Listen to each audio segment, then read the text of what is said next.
So no surgery అయ్యి 2 years అయింది అంటున్నారు. సో ఈదర్ అది మీకు ముక్కుదూలం వంకర వల్ల సర్జరీ అయిందా? లేకపోతే పాలిప్స్ వల్ల సర్జరీ అయిందా?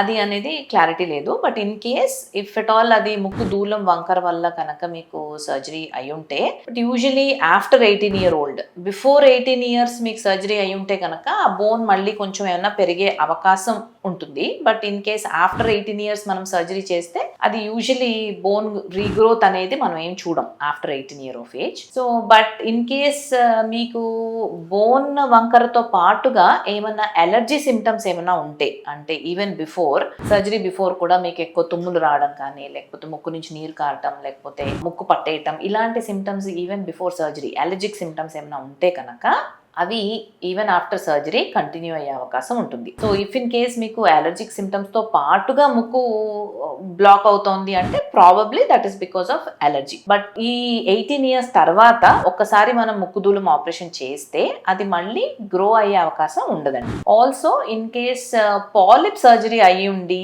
అటువైపు మీకు ముక్కులో పాలిప్స్ ఉండి ఆ సర్జరీ చేయించుకున్నారు, బ్రీతింగ్ డిఫికల్టీ అప్పుడు తగ్గిపోయింది, మళ్ళీ వచ్చింది బ్రీతింగ్ డిఫికల్టీ అంటే ఒకసారి మళ్ళీ ఏమన్నా పాలిప్స్ రీగ్రో అయ్యాయా అనేది ఒకసారి చెక్ చేయించుకోవాల్సి ఉంటుంది.